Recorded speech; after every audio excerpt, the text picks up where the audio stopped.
I still don't understand technology. Especially Google.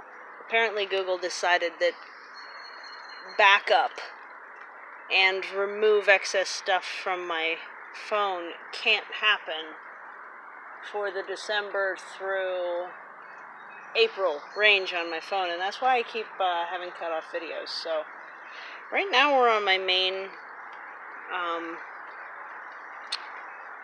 section of the phone, and maybe I'll just move some stuff around and deal with it, but not having fun.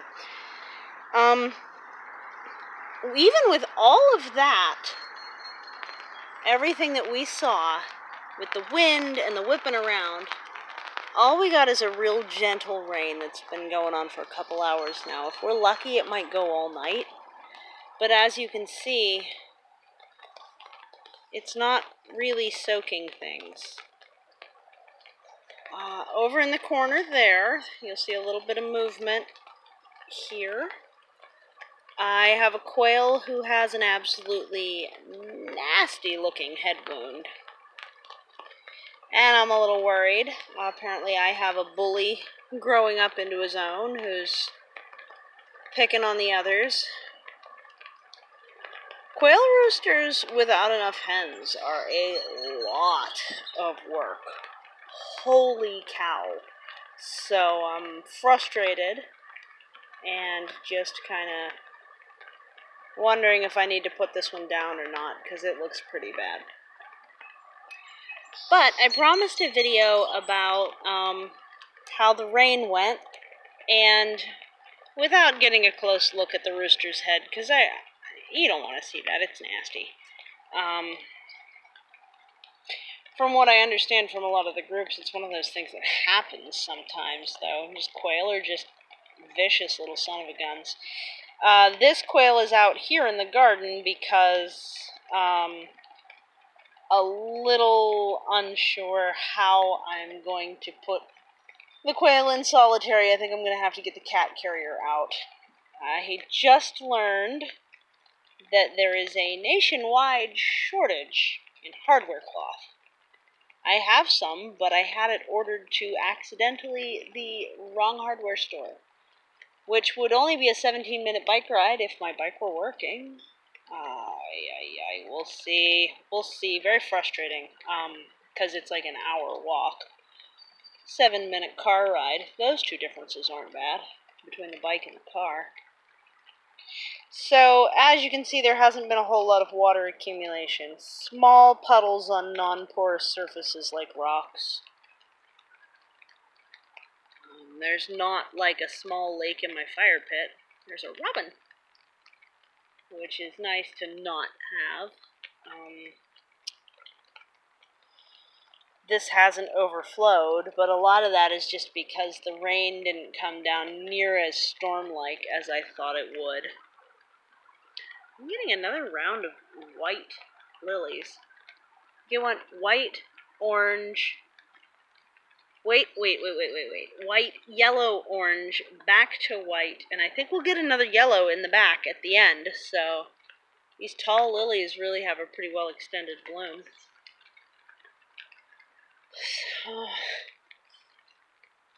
Oh, another bit of my water management that I didn't mention was this rock wall right here.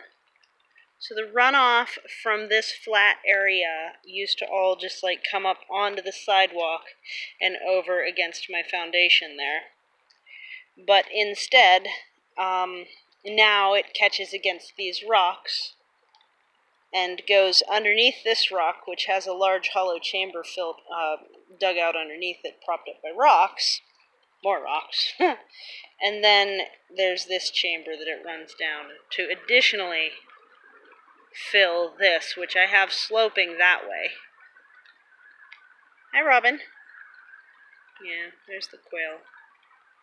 Boop. I don't know. I hear that you can just put a mixture of Neosporin and peroxide on their head and they'll be fine. And then once that one heals up, I should probably put the bully quail down, because given that only one quail's head is clean and good, inside there, I know which quail's doing the worst damage. So, probably good to just make some dinner. I always discover these things as the day is winding down and as my energy is winding down, and I find that frustrating. Not that I've been incredibly high energy for like the last couple weeks at all. Generally, I'm just exhausted, but I don't know, I'm trying here. The milkweed smell.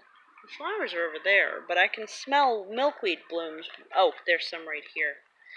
Even stronger in the rain. Like, it's such a nice light lily smell. It's so wonderful. Look, see, it hasn't rained even hard enough for it to get past where the milkweed leaves are protecting the ground, which is why I don't mind having the quail out in the rain, because that quail can get underneath leaves and stuff. And as long as I get them back in before it's dark and I can't find them.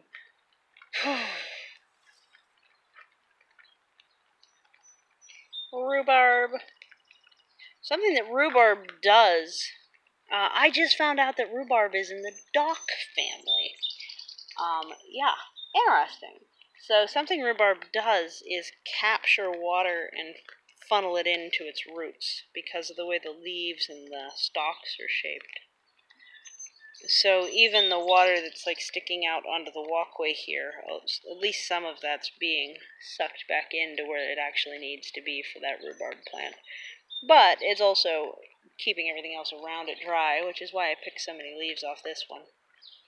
When I pick leaves off of this one, additionally, I also put them on top of the compost to reduce the stink, because compost can get stinky.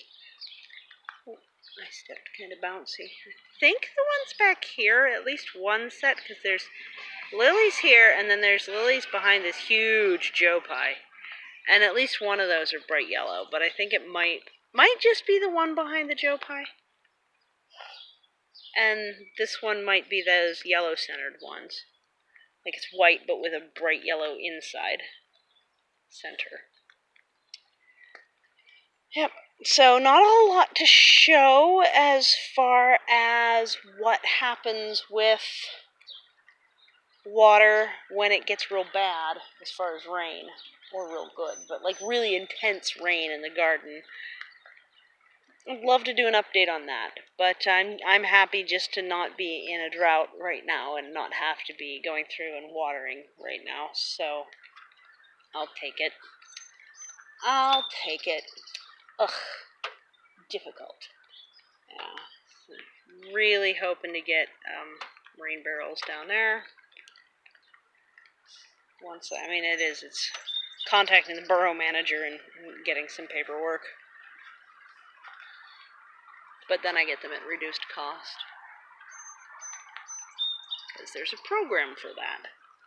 I'd just as soon have empty barrels and do the hardware myself, but what they give away are big, fancy things, so I guess I'm getting big, fancy things. I don't know. I got the other bicycle out of the way. It's tucked back in where it used to be. Fun fact, its chain's busted, but I took it down the hill with me yesterday anyway. The chain is rusted so solid that it won't pedal, and it just immediately derails.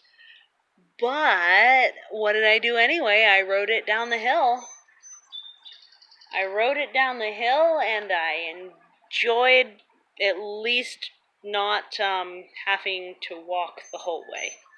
So I had just basically a gravity-powered vehicle. This one, I got one spoke key tool in the mail, so I can get started on that again soon. The quail are not locked in right now. They have to be before night because look how big this raccoon is. You see that? And that raccoon really wants to eat them. He's just, this is probably about 2.5 inches wide. That is a big raccoon that wanted my trash. And then this one, I gotta make a neosporin peroxide slurry and stick it on its head. Or turn it into dinner and do a slaughter tonight. Ugh. I really want good genetics. That's the only reason I'm fussing like this. I really want good genetics. It's so frustrating. I only have one hen. So the hen's inside. I'm trying to keep the hen safe, but I don't think the hen's getting quite as much light inside as she would out, and so she's still not laying. I've got 3 roosters that I want to get genetics from each of them, get more eggs hatched out so that I'm not just like one genetic line for the whole thing. But at the same time, maybe I'll just go with being one genetic line for the whole thing and then mix it up later, because this is so frustrating. Like, I could get the flock filled out and then wait a year before I do this again.